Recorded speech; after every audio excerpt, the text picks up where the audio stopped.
Aaron Rodgers comes out and kind of gives his side of the entire Coach Saleh firing, where he was, how he found out. He said numerous times that he had no idea it was coming and that he likes Saleh and has always liked Saleh. He has said it numerous times publicly, privately, the whole thing. But obviously some people were set in their thoughts about what happened in New York, even, without hearing Aaron, and then after hearing, nah, that couldn't be what it was. And there were some people, actually, journalist people, who said, I don't want to hear him talk. Mm-hmm. I don't want to hear him talk. And then they go, why didn't he say anything about himself and take some accountability? It's like, well, he did, you see. If you would have, you gotta hear it. If you would want to hear it or listen to it, that's probably a part of the problem. You don't want to hear it. Mm-hmm. So even if it is said, you don't hear it. You can't hear it. Well, it's not just sports problem, I don't think.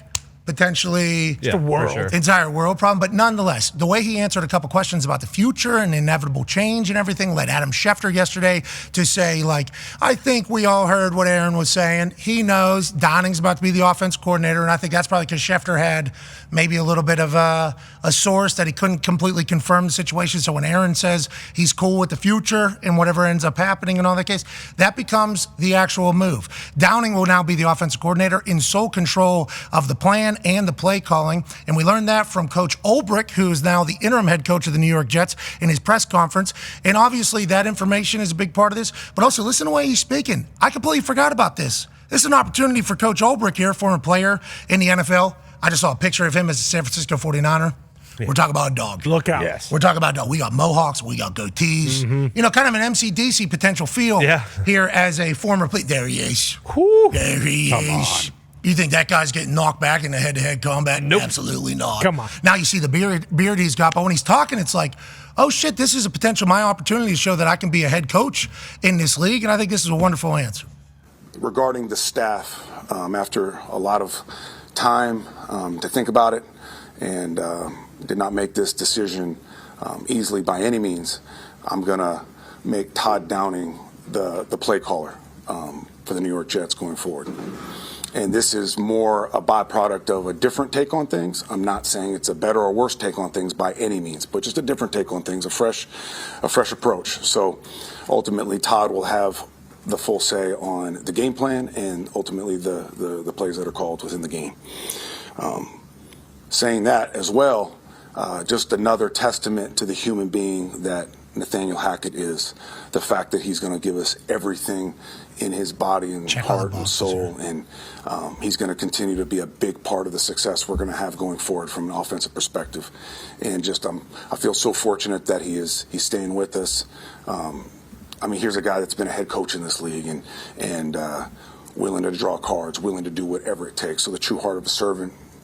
Just I feel so fortunate that he's on our staff, that he's in our lives, and I can't speak enough good things about him. Downing is running the offense, okay? Hackett's sticking around. He's drawing up cards. Is that what I heard there in that particular answer? Right. And then he said, this dude's just willing to serve our offense and our team is such an amazing thing. I think he handled that wonderfully. He obviously set a new tone, a freshness, a new path for the team as they move forward. And I think he represented himself as a head coach of a football team there. Chuck, how did you see that response? I agree with you 1,000%. I thought he did a great job. I thought it was outstanding what he said about Hackett, about being, servanthood leadership. Obviously, that's what Ulbrich is all about, and his willingness to do whatever, because guys could be really, really bitter in this situation. He could have been like, you need to get me out of here. You need to fire me. Otherwise, I'm going to be this miserable prick.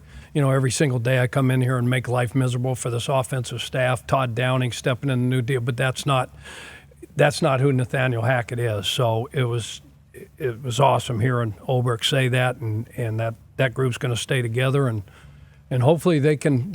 I don't know how much different you can be in 1 week. Have you ever been a part of one of these staffs? Mid-season fire coach? That's a great question. Yep. Cleveland Browns. Okay. Who's the coach? So year 4, Butch Davis was the head coach. And we went down, got the break speed off us by the Bengals, 59 to 49. we had some bad stuff going on the. It was just the beginning of the end, kind of. And Oh, jeez. You coaching defense? You guys try? Yeah. You kept your Yeah, job? so- Were you guys trying to play football that day? Or? What the hell? Of course. No, so Did you guys know you were playing So he bank? got, In an he got NFL let game? go. He got let go with four. Did they have film back then? What Four the games. hell happened? Could they even throw it? Yeah, so that's usually They what have a happens. three-point That's shot? usually what happens, right? In a game like that, they're like, okay, this shit's over. You're gone. Terry Robisky took over. Okay, so what happens as then? the head coach? So he comes in just as a presser. First thing is you're going to meet with the team and kind of set the direction. Hey, we got 1 month left. He told an amazing story.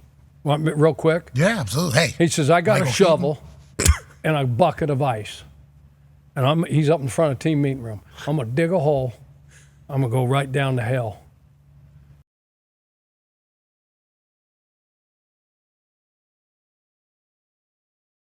Sitting there and it's quiet. He's got him because he's respected. The kids players loved him. And he's like, who's going with me? and what happened? Guys are looking around. So this guy, that guy, this guy. And before he knew it, shit, we had 3/4 of the whole team. We couldn't fit any more up the front of the team meeting room. In the hole. Yeah. And that was that. They're ready to go to hell with this guy. How'd you guys Damn do? right. Hell yeah. We guys went, win? we went 0-4 and we all packed our shit. I don't know what. I'm just. It's a long trip to hell, coach. he Close the did, Browns, he did a so. great job, but that's what Olbrich. He's got to go in and sell, and he doesn't have to sell. He's been there, so the players know him. Obviously, you don't make a change and say, "Hey, you're going to be the guy," if that guy's not beloved and respected already in the locker room. Yeah, I agree. In the messaging to other coaches, does that change too? Like, I think whenever, and I mentioned the situation with you your first year, whenever bye week you learn of the leukemia and then you're away from team, Bruce steps in as head coach, but it was like in honor of Chuck as opposed to like replacing the person. That's an interesting dynamic to kind of handle because everybody else got hired by Coach Saleh there too, right? So you got I think he feels the same way Aaron feels and the rest of the players feel.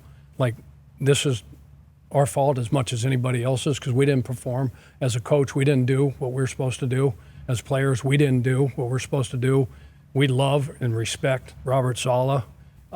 We love his family. We hate this for anybody in our profession. That you can't. Nobody's happy. Anybody ever, gets let go. So he seems like a humble guy. He's going to go in there and go, "Hey, look, let's circle the wagons. We got a damn job to do. We got 12 games. We got 12 games left. And name on the back of our jersey, decal inside. That's all we got.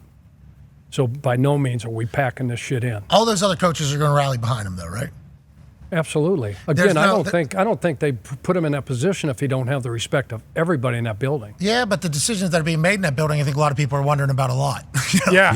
So Well, time will I tell, believe right? in We'll Brick. find I out. believe in Coach Brick just from learning his story quickly and then hearing the way he addressed that particular situation, which is a massive move. That's a massive move to make, especially if you take any of the storylines into account. So for on his first day to do that and handle it the way that he did, I assume everybody's on his side. But there's egos and everything. There's a lot of egos No, and lot of that'll be the first thing. Like Money. and money and opportunity. They got Buffalo on Monday night, right? Win or lose, there's going to be some more adversity down the road. And we always said circumstances don't make you, they reveal you. So there's going to be a lot of things revealed during this change. There's going to be a lot of things revealed about those coaches on that staff, the players in that locker room, and how they handle this whole thing. And what's the truth, what it isn't. Do they have enough? Do they not? I'm legitimately, because their schedule, they just got done taking on the Broncos defense, the Niners defense, and the Vikings defense. Okay? So that's not like Tough.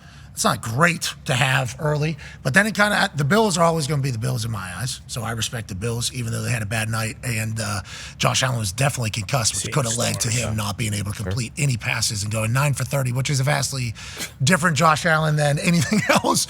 But nonetheless, you got Steelers, Denver, and stuff. Patriots, okay, Drake Mayer, what's it going to be? Look out. Texans, Cardinals, Colts, we know. Colts in prime time. Murderers row. We get to see that all the time. It's very often, very regular. Colts playing in prime time. They're going to show Is that up. their first one in 2 seasons? Okay. Are we loaded? Yeah. They had a lot of 1 o'clock. Seahawks, Dolphins, Jaguars. Nonetheless, that circumstances don't change you. Is that what you said? Circumstances don't make you, they reveal you. It's good bar. It's a real deal too. Got all those little coaching one-liners. Yeah, you do. Hey, keep chopping wood. Hey, there's pictures of Coach Dungy and all the great coaches of the Colts all over Lucas Oil, the Loud House, right? There it is. There's one thing from my tenure Hell yeah. that's there, and that quote's up there. Come on. Hell yeah. You're the man, Chuck. No, I don't know. They must have felt sorry.